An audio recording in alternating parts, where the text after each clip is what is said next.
Children, இன்றைக்கி நம்ம படிநிலை 2ல் பண்படா உலோகத்தை பிரித்தெடுத்தல் பார்த்துட்ருக்கோம்.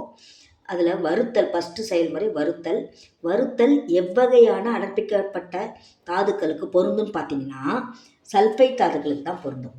ஸோ இங்கே என்ன ப்ராசஸ் நடத்துகிறோம் ஒரு ஃப்ளோ சார்ட்டில் பார்த்துடலாம். அடர்ப்பிக்கப்பட்ட சல்ஃபைட் தாது எடுத்துக்கணும். அதை தகுந்த உலையில் போட்டுட்டு அதிக அளவு ஆக்சிஜன் செலுத்தி சூடுபடுத்தப்படுகிறது. அவ்வாறு சூடுபடுத்தப்படும் பொழுது வெப்பநிலையானது உலோகத்தின் எந்த உலோகத்தை நாம் வறுக்கிறோமோ அந்த உலோகத்தின் உருகு நிலைக்கு கீழே இருக்க மாதிரி பார்த்துக்கணும்.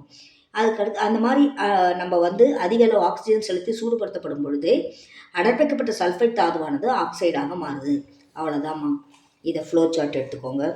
அதுக்கடுத்து இங்கே என்ன ரியாக்ஷன் நடக்குதுன்னு பார்த்தீங்கன்னா, இங்கே பாருங்கள் என்ன ரியாக்ஷன் நடக்குது பார்த்தீங்கன்னா, இது இங்கே லெட், அதாவது கலீனா எடுத்துக்கிட்டிங்கன்னா லெட் சல்ஃபைட் லெட் ஆக்சைடாக மாறுது. ஜிங்க் பிளண்ட் எடுத்திங்கன்னா ஜிங்க் சல்ஃபைட் ஜிங்க் ஆக்சைடாக மாறுது. காப்பர் பைரைட்ஸ் எடுத்துக்கிட்டிங்கன்னா குப்ரஸ் சல்ஃபைட் குப்ரஸ் ஆக்சைடாக மாறுது.